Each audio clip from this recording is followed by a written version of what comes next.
Iran, America और Israel की जंग के खित्ते पर क्या असरात पड़ सकते हैं, तफसील से हमने बात की है। बहुत ज़्यादा बात होती है कि पाकिस्तान पर क्या असरात पड़ सकते हैं, इसराइल के पाकिस्तान के हवाले से क्या इरादे हैं। फिर जब बात होती है तो बहुत सारी क़यास राइयाँ भी होती हैं। इस सारी जंग के तनाजुर में आज आला अस्करी क़यादत ने मुलाकात की, जो कि आला ओहदे पर फाइज हैं शख्सियत, सहाफ़ियों से, और इस हवाले से तफसीली बातचीत भी की है। हमारे साथ उस मुलाकात में मौजूद सीनियर सहाफ़ी शहजाद इकबाल मौजूद हैं। बहुत शुक्रिया। शाहज़ाहिर खित्ते की सूरत हाल बहुत नाजुक है, पाकिस्तान के हवाले से बहुत ज़्यादा बात होती है। आपकी मुलाकात हुई, तफसीली बातचीत हुई, आपके सवालों के भी जवाब दिए गए, क्या हुआ है? जी बहुत शुक्रिया शाहजेब। ऑब्वियसली एक तो पाकिस्तान जिस ऑपरेशन में इस वक्त है अफगानिस्तान के खिलाफ, उस पर भी बात हुई, और जो इस वक्त रीजन की सूरत हाल है, अमेरिका और इसराइल ने जब से हमला किया ईरान पर, उस पर भी बड़ी तफसील से बात हुई। और मेरे ख्याल से अगर वन लाइनर लें आप इस पूरी मुलाकात का, तो वो यही है, और वो यही सवाल है जो कि इस वक्त सबके जहनों में है। सहाफती हलकों में भी बहस हो रही है, सोशल मीडिया पर हो रही है, और एक आम आदमी भी ये सवाल कर रहा है कि क्या ईरान के बाद पाकिस्तान की बारी होगी, क्या अगला नंबर पाकिस्तान का होगा। तो ये वो पॉइंट था जिसपे आज बड़ा तफसील से उन्होंने हमें जवाब दिए हैं, और उनकी नजर में तो ये सवाल बनता ही नहीं है कि पाकिस्तान की बारी अगली हो सकती है। एक तो ये कह रहे हैं कि ये जो कहा जाता है कि अगर रजीम चेंज हुआ ईरान में किसी किस्म का, और यहाँ पे कोई ऐसा रजीम आ गया जो कि इसराइली बैक्ड होगा, तो फिर पाकिस्तान का क्या होगा। तो उन्होंने कहा कि इसराइल तो वैसे भी इंडिया में बैठा हुआ है, और जो जंग थी मार्का हक जिसमें पाकिस्तान ने शिकस्त दी इंडिया को, उसमें भी फुटप्रिंट इसराइल का उनके ड्रोन अटैक्स के जरिए, उनकी स्ट्रेटेजी के जरिए बड़ा वाजे था। तो वो कह रहे हैं इसराइल तो पहले यहां पे बैठा हुआ है, लेकिन फिर भी वो पाकिस्तान को शिकस्त नहीं दे सका। दूसरा, उन्होंने इस पूरे जो मामले को जो है उसको जस्टिफाई किया है 3 रीजंस या 3 एस्पेक्ट देके। पहला जो है वो मिलिट्री का है। उन्होंने कहा कि देखिए, पाकिस्तान को ना आप अफगानिस्तान से कंपेयर कर सकते, क्योंकि अफगानिस्तान के पास तो कोई कन्वेंशनल आर्मी है ही नहीं। आप ईरान से भी नहीं कंपेयर कर सकते। उन्होंने कहा ऑल्दो ईरान का अब जो डिफेंस बजट है वो पाकिस्तान से ज्यादा हो गया है, $10 बिलियन क्रॉस कर गया, जो नंबर्स मैंने चेक किए हैं। पाकिस्तान का तकरीबन $8-9 बिलियन है, लेकिन फिर भी वो कह रहे हैं कि दुनिया को ये पता है कि पाकिस्तान की जो मिलिट्री माइट है, पाकिस्तान की जो फौज है, वो ज्यादा ताकतवर है। ईरान दिहाइयों से कह रहा है कि हम न्यूक्लियर वेपन बनाएंगे, वो नहीं बना सका। ऑल्दो पाकिस्तान जो है वो 10-15 साल में ही न्यूक्लियर वेपन बना चुका था, और पाकिस्तान आज एक न्यूक्लियर स्टेट है। तो कोई भी मुल्क जो अजाइम रखता हो, इरादा रखता हो पाकिस्तान को अटैक करने का या पाकिस्तान के खिलाफ किसी किस्म की जारियत करने का, वो 10 मरतबा सोचेगा, क्योंकि पाकिस्तान बहरहाल एक न्यूक्लियर स्टेट है। फिर उन्होंने बताया कि पाकिस्तान की जो मिलिट्री माइट है उसका तो हम एक मुजाहिरा दिखा चुके हैं पिछले साल। जब इंडिया ने हमला किया उनको जवाब दिया, जब ईरान की एयर स्पेस से हम पर हमला हुआ था तब भी हमने उसका जवाब दिया था। और उन्होंने कहा कि आज अगर दुनिया में पाकिस्तान की मिलिट्री की तारीफ होती है, फील्ड मार्शल को फैंटास्टिक या पावरफुल जनरल कहा जाता है, तो वो इसलिए कहा जाता है क्योंकि दुनिया को हमने दिखाया है कि हमारी जो कैपेसिटी है लड़ने की, वो बाकी ममालिक से बहुत ज्यादा बेहतर है। दूसरा, उन्होंने जो एस्पेक्ट बताया, रीजन बताया, वो पाकिस्तान की फॉरेन पॉलिसी के हवाले से था। उन्होंने कहा कि ईरान का जो वर्ल्ड व्यू है और पाकिस्तान का जो वर्ल्ड व्यू है वो बिल्कुल ही मुख्तलिफ है। पाकिस्तान अपनी पॉलिसी जज्बात और इमोशंस पे नहीं बनाता, बल्कि स्टेबिलिटी और लोगों की प्रोस्पेरिटी पे बनाता है। और उन्होंने मिसाल दी कि इस वक्त अगर देखा जाए तो अमेरिका से हमारे ताल्लुकात फैंटास्टिक है, ये लफ्ज उन्होंने इस्तेमाल किया। जो खलीजी ममालिक हैं, जीसीसी कंट्रीज, मिडल ईस्ट, वहां पर भी उन्होंने कहा कि हमारे ब्रदरली रिलेशनशिप है उनके साथ, जो ईरान के कभी भी नहीं थे।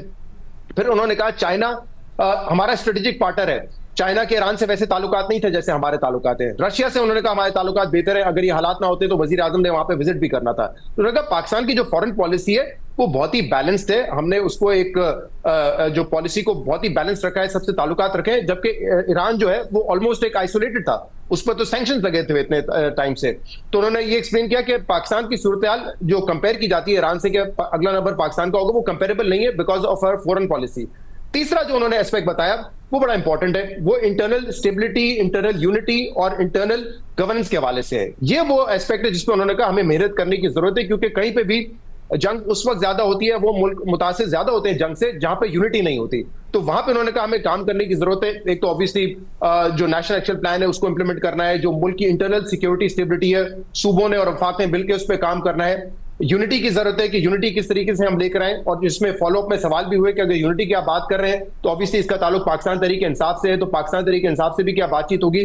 तो उसमें उनका जो जवाब था वो रिवायती था कि फौज ने तो बात नहीं करनी, चाहे पीटीआई जितना भी कि हमने फौज से बात करनी है। उन्होंने कहा हमारा काम नहीं है, ये हुकूमत का काम है कि वो बात करे पॉलिटिकल पार्टी से, और अगर वो करते हैं तो हमें कोई इशू नहीं है। तो उन्होंने कहा ये एक ऐसा एस्पेक्ट है जिसपे हमें ज्यादा मेहनत करने की जरूरत है, इंटरनल स्टेबिलिटी भी हमें क्रिएट करनी है, गवर्नेंस बेहतर करनी है, और पॉलिटिकल यूनिटी लेकर आनी है। और शायद अफगानिस्तान के हवाले से क्या बात हुई? अब जाहिर अफगानिस्तान के साथ पाकिस्तान के मामला, एक जंग की सूरत हाल थी, उस हवाले से क्या कहा उन्होंने?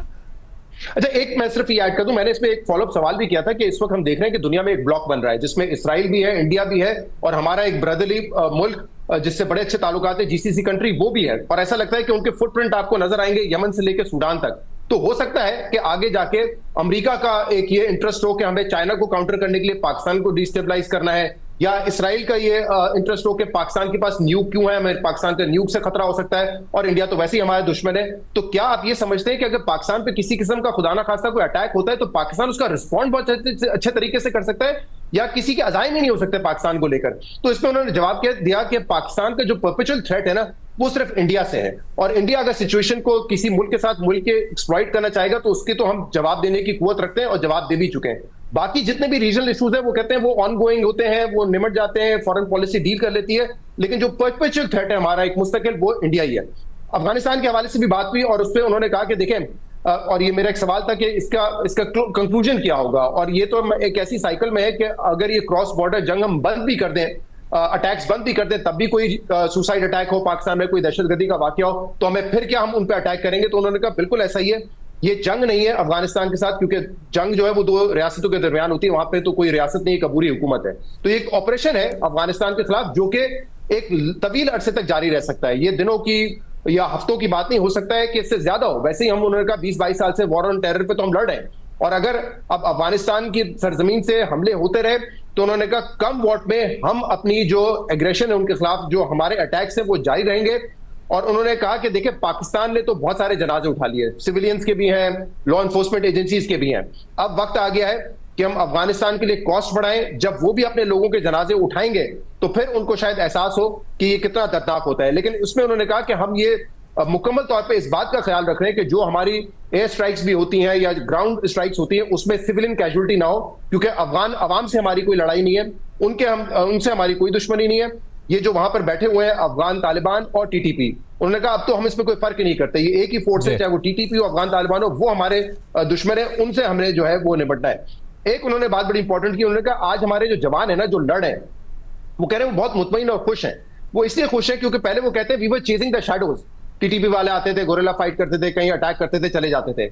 अब हमें पता है कि हमारा दुश्मन कौन है, वो शैडो से बाहर आ चुका है, तो हमारे लिए लड़ना ज्यादा आसान है। तो वो बताना चाह रहे थे कि हमारे जो जवान हैं उनके जज्बा इस वक्त बहुत ज्यादा बुलंद है, और वो खुश है कि अब हमारा जो दुश्मन है वो छुप के नहीं लड़ रहा है, शैडोज में नहीं है, वो हमारे सामने है, और उससे मुकाबला करने अब हमारे लिए एक बेहतर हम स्ट्रैटेजी बना सकते हैं।